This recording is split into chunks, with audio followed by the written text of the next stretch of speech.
And that could happen after more than half of the states.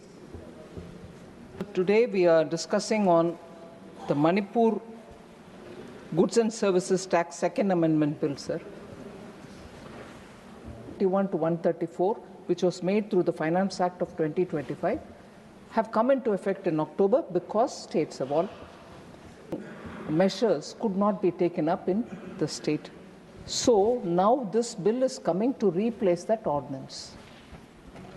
And I want to say a word about the opposition leaders, opposition parties here to participate. So all the grievance that they voiced about Manipur, accusing the Prime Minister, accusing the Home Minister, were all just drama. In administering the GST, you are able to prevent leakages. Machinery, removing plant or machinery, removing or. The penalty is being challenged. So, that frivolous litigation's question. So these above amendments has been largely addressed in the new generation GST which has come into force.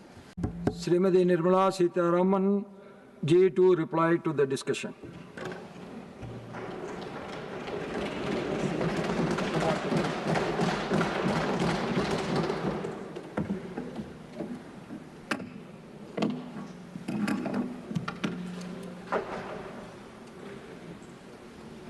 So thank you very much, sir.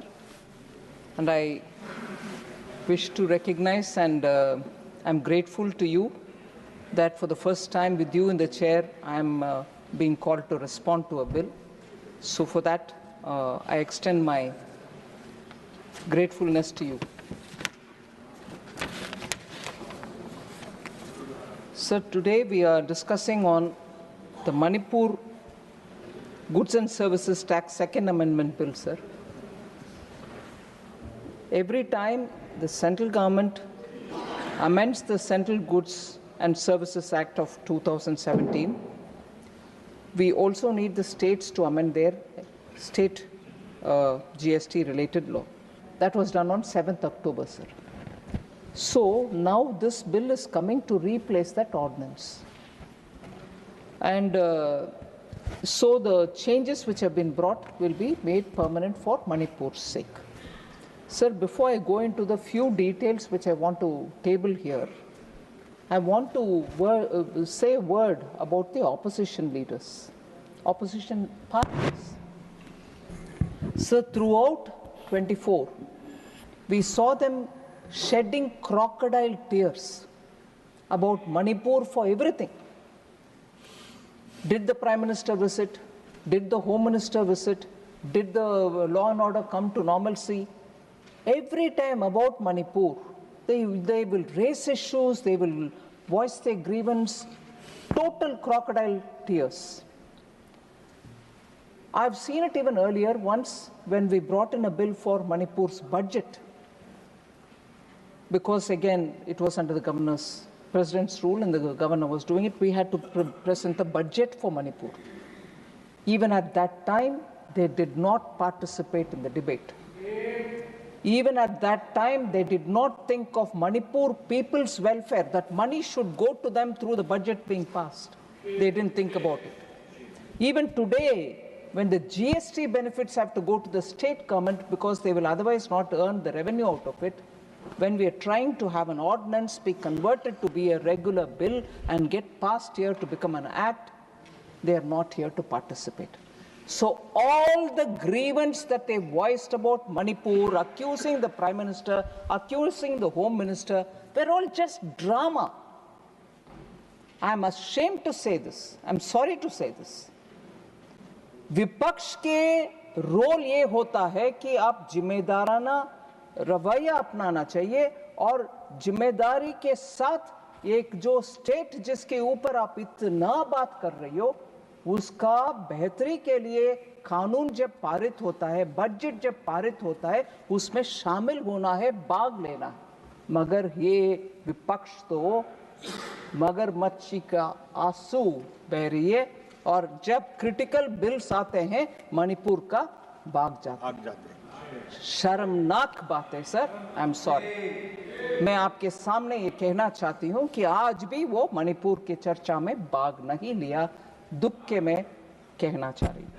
Sir, this particular amendment is very important, sir, because it does two things. The very important reform-based steps that we have taken in GST, like track and trace system. Once you do the track and trace system, which is a very big step in administering the GST, you are able to prevent leakages. And therefore, that was one of the things which was passed in the Finance Act of 25. Now we are making it into a bill for Manipur. Similarly, at the time of supply, sir, particularly for vouchers, the rules which we're dealing with it are being removed so that it becomes simple, and because issuing a voucher is not actually the supply of goods or service. So this change will bring in ease of doing business, avoid unnecessary disputes on when the tax becomes payable. So that becomes a disputable point. Now that will be removed. There was from the beginning a little ambiguity when we described plant and machinery. We said plant or machinery. The word or led to a lot of confusion. So this time, through the February Finance Act, we have removed the word or and put the word and. Plant and machinery, and as a result, the ambiguity will be removed.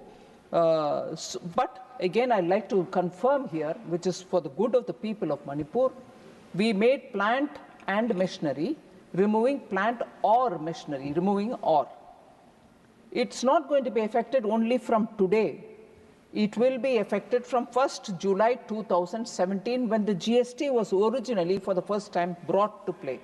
So as a result, people in Manipur, businesses in Manipur, enterprises in Manipur also will benefit from this removal of ambiguity, which the entire nation has benefited from, but Manipur has been denied because there was no government. Now we are giving that benefit to them.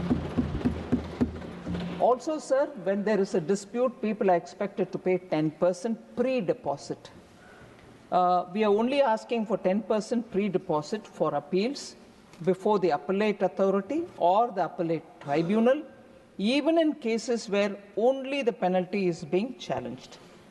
So this keeps the appeal process consistent so that it doesn't look as if we are taking the 10% for appellate authority and not for the tribunal. Those confusions will not prevail.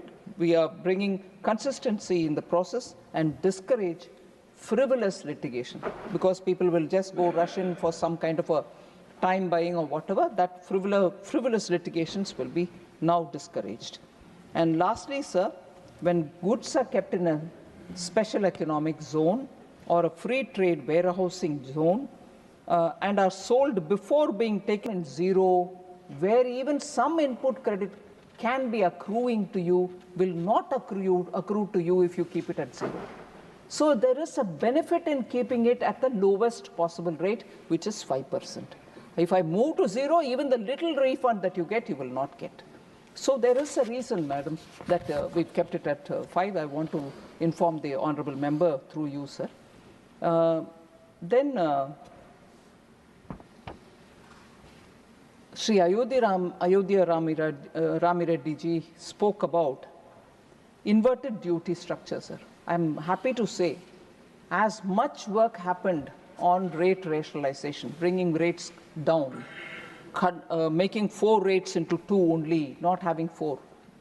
Equal amount of work went into correcting inverted duty structure. And I'm happy to say most of the items where inversion happened because the final product was sold at, let us say, 5%. The inputs were being bought at 12%, which is no more there, but 12%. The difference could not be retrieved, and as a result, there was an inversion. But for retrieving the difference, you had to give them refunds. That inversion problem has been largely addressed in the new generation GST, which has come into force. So I would like to inform Sri Ayodhya Rami Reddy that inversion has been addressed 99%, there can be still one or two which we'll address as and when it comes about, sir. As particular mention was made by the honorable member on hospitality. We have actually reduced the rate of tax on hotel rooms below 7,500 rupees per night to 5%. Earlier it was 12%. Rooms which are at the rate of 7,500 or lesser were earlier taxed at 12%. Now they have all come down to 5%, sir. This will, I'm sure, make travel easier. Tourism will have an attractive point there, and they will have reason to encourage tourists to take care of the rooms which are at that cost. So with these words, sir, I request the House to consider to pass this bill because it will help the state of Manipur. Thank you very much. The question